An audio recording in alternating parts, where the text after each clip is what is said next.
1947 में जब फिलिस्तीन मुक्ति संगठन और उसके नेता यासिर अराफात को आतंकवादी कहा जा रहा था, तब भारत ने उसका समर्थन किया और फिलिस्तीन मुक्ति संगठन को मान्यता देने वाला पहला गैर अरब देश बन गया था।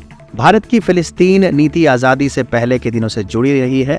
महात्मा गांधी ने 1938 में कहा था कि फिलिस्तीन का अरबों से वैसा ही संबंध है जैसा इंग्लैंड का अंग्रेजी से और फ्रांस का फ्रेंच से।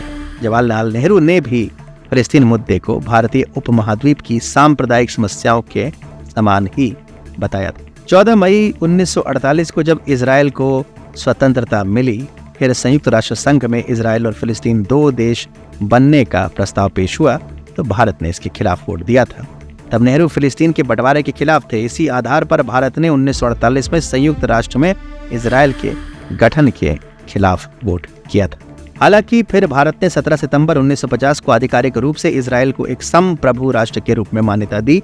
ऐसा करने के बाद भी भारत और इजराइल के बीच राजनयिक संबंध लंबे समय तक नहीं रहे। नमस्कार, आप देख रहे हैं TFI, भारतीय सोशल मीडिया का OG। इजराइल हमास युद्ध में भारत का रुख साफ रहा है। भारत ने पहले दिन से ही इजराइल पर हुए आतंकी हमले की आलोचना कर दी थी। जब इजराइल में घुसकर हमास के आतंकियों ने हत्या का नग्न नाच मचाया तो PM नरेंद्र मोदी दुनिया के उन विशिष्ट नेताओं में से एक थे जिन्होंने सबसे प्रथम ट्वीट कर आतंकी हमले की कठोर शब्दों में तीव्र भर्त्सना की।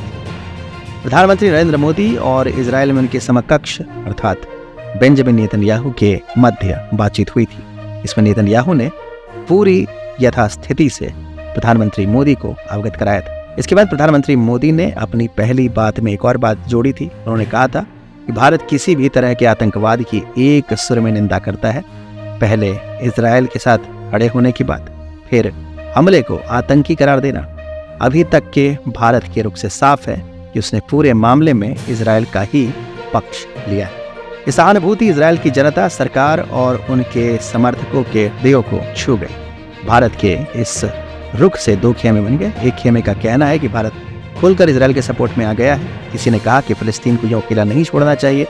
कुछ मुसलमानों ने अटल बिहारी वाजपेयी का दशकों पुराना वीडियो शेयर करना शुरू कर दिया जिसमें वे फिलिस्तीन के सपोर्ट में थे। हालांकि विदेश मंत्रालय की प्रतिक्रिया बिल्कुल सदी हुई है। इजराइल और फिलिस्तीन संकट पर भारत की विदेश नीति एक तरह से बैलेंस करके आगे बढ़ने की।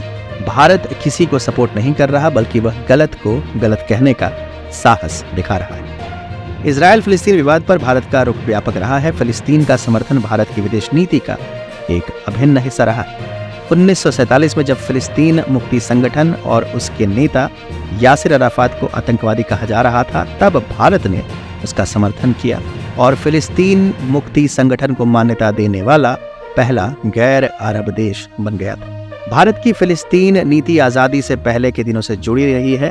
महात्मा गांधी ने 1938 में कहा था कि फिलिस्तीन का अरबों से वैसा ही संबंध है जैसा इंग्लैंड का अंग्रेजी से और फ्रांस का फ्रेंच से है। जवाहरलाल नेहरू ने भी फिलिस्तीन मुद्दे को भारतीय उपमहाद्वीप की सांप्रदायिक समस्याओं के समान ही बताया था। 14 मई 1948 को जब इजराइल को स्वतंत्रता मिली, फिर संयुक्त राष्ट्र संघ में इजराइल और फिलिस्तीन दो देश बनने का प्रस्ताव पेश हुआ तो भारत ने इसके खिलाफ वोट दिया था। तब नेहरू फिलिस्तीन के बंटवारे के खिलाफ थे। इसी आधार पर भारत ने 1948 में संयुक्त राष्ट्र में इजराइल के गठन के खिलाफ वोट किया था। हालांकि फिर भारत ने 17 सितंबर 1950 को आधिकारिक रूप से इजराइल को एक संप्रभु राष्ट्र के रूप में मान्यता दी। ऐसा करने के बाद भी भारत और इजराइल के बीच राजनयिक संबंध लंबे समय तक नहीं रहे। जिस तरह से भारत ने इस बार इजराइल का खुलकर समर्थन किया है, पहले भारत ने कभी भी ऐसा नहीं किया। यह निश्चित तौर पर मिडिल ईस्ट को लेकर सरकार की पॉलिसी में एक बड़े बदलाव की ओर संकेत करती है। 1948 में अरब इजराइल युद्ध हो या 1956 का स्वेज संकेत या फिर 1967 में फिलिस्तीन के साथ जंग, भारत ने किसी का पक्ष नहीं लिया। 2006 में लेबनान युद्ध में भी उसका रुख ऐसा ही रहा। 2014 से भारत और इजराइल के संबंध मित्रवत होते गए। भारत ने 2015 और 2016 में इजराइल के खिलाफ संयुक्त राष्ट्र में लाए गए प्रस्ताव पर वोटिंग करने से भी खुद को अलग रखा। 2014 में गाजा संकट के दौरान युद्ध अपराध को लेकर इजराइल को अंतर्राष्ट्रीय अपराध न्यायालय में घसीटने के पक्ष में यह प्रस्ताव लाया गया था। 2017 में प्रधानमंत्री नरेंद्र मोदी इजरायल जाने वाले पहले प्रधानमंत्री भी बने थे। इजरायल कह चुका है कि जब प्रधानमंत्री मोदी जैसा नेता समर्थन करता है तो उससे इजरायल को, उनके देश को ताकत मिलती है। भारत में इजरायल के राजदूत नाओर गिलोन ने कहा था कि इजरायलियों के लिए भारतीय समर्थन दो तरह से महत्वपूर्ण है। पहला, ग्लोबल पॉलिटिक्स में भारत बहुत अधिक अहमियत रखता है। दूसरा, भारत ने स्वयं आतंकवाद के खिलाफ एक काला अध्याय देखा है और काफी लंबे समय तक उसके साथ लड़ाई भी लड़ी है और अभी तक लड़ ही रहे।